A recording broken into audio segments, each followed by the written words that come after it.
नमस्कार। चलिए आज एक बहुत ही दिलचस्प पौराणिक कथा की गहराइयों में उतरते हैं। एक ऐसी कहानी जो अमरता, सहयोग और धोखे के इर्द गिर्द घूमती है। जी हाँ, हम बात कर रहे हैं समुद्र मंथन की महागाथा की। कभी सोचा है कि अमरता का वो रहस्यमयी अमृत पाने के लिए देवताओं और असुरों को क्या क्या करना पड़ा होगा? तो आइए इस अद्भुत कहानी को समझते हैं। बस जरा कल्पना कीजिए एक ऐसी स्थिति की जहां दो सबसे बड़े दुश्मन यानी देवता और असुर सिर्फ जिंदा रहने के लिए नहीं बल्कि हमेशा के लिए अमर हो जाने के लिए एक साथ काम करने को मजबूर हो जाते हैं। यही सवाल इस पूरी कहानी की नींव है। तो सवाल ये है कि आखिर ये सब शुरू कैसे हुआ? इसकी जड़ें एक श्राप में छिपी हैं, एक ऐसी घटना जिसने ना पूरे ब्रह्मांड का संतुलन ही दांव पर लगा दिया था। देखिए, ये सब हुआ कैसे। सब कुछ शुरू हुआ जब अपने तेज स्वभाव के लिए मशहूर ऋषि दुर्वासा ने देवराज इंद्र को एक दिव्य माला दी।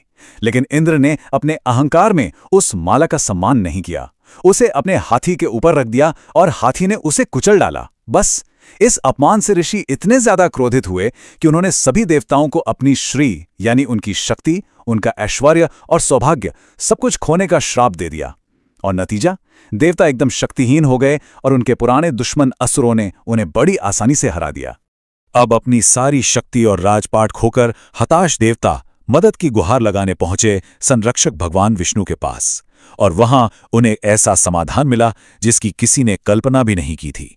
भगवान विष्णु का प्रस्ताव था समुद्र मंथन। ये एक असाधारण योजना थी। इसमें अमरता का अमृत निकालने के लिए पूरे क्षीर सागर यानी दूध के उस ब्रह्मांडीय महासागर को मथना था। अब ये इतना विशाल काम था कि देवता इसे अकेले करने का तो सोच भी नहीं सकते थे। और यहीं से कहानी में एक बहुत दिलचस्प मोड़ आता है। देवताओं को मदद के लिए जाना पड़ा अपने सबसे बड़े दुश्मनों यानी शक्तिशाली असुरों के पास।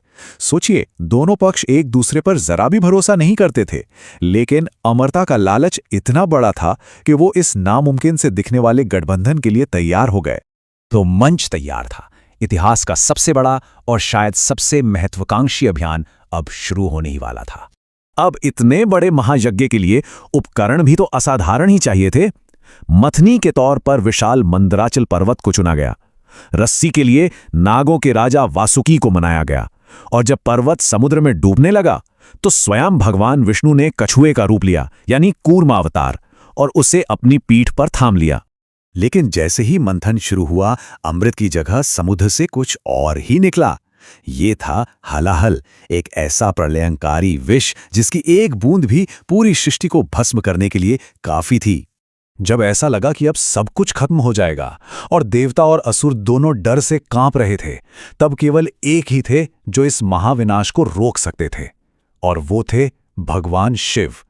उन्होंने वो किया जिसकी कोई कल्पना भी नहीं कर सकता था। भगवान शिव ने पूरी सृष्टि को बचाने के लिए उस सारे विष को पी लिया, लेकिन उसे निगलने के बजाय उन्होंने उसे अपने गले में ही रोक लिया। उस जहर के असर से उनका गला नीला पड़ गया, और तभी से वे नीलकंठ कहलाए। उनके इस एक निस्वार्थ काम ने पूरे ब्रह्मांड को बचा लिया। विष के शांत होने के बाद मंथन से आखिरकार अद्भुत खजाने निकलने शुरू हुए। एक एक करके 14 दिव्य रत्न समुद्र की गहराइयों से बाहर आए। इन अनमोल खजानों में क्या कुछ नहीं था।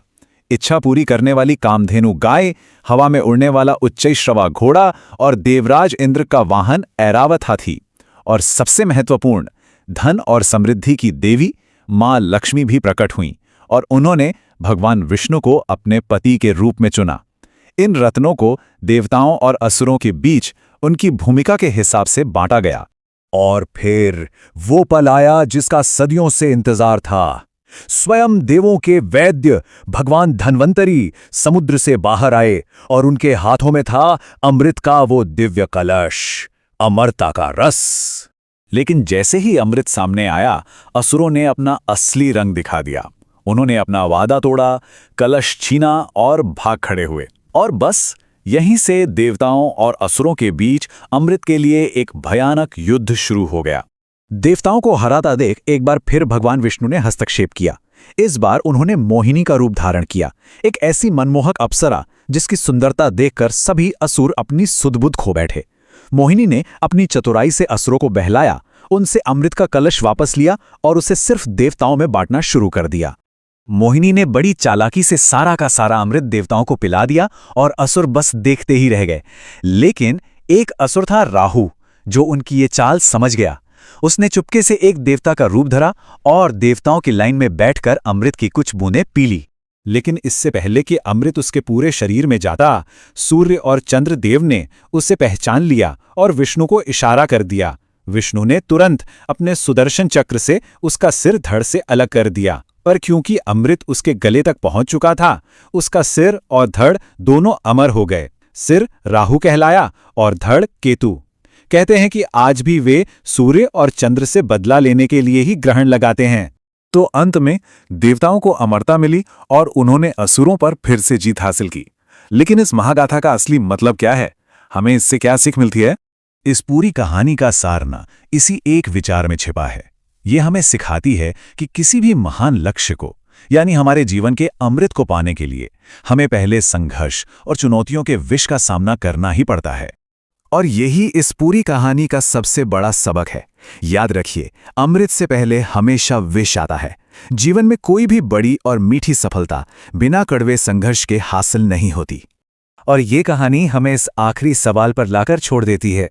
अगर अमृत सफलता का प्रतीक है और विष कठिनाइयों का, तो सोचने वाली बात है कि हर किसी को अपने जीवन का अमृत पाने के लिए किस विष का सामना करना पड़ता है।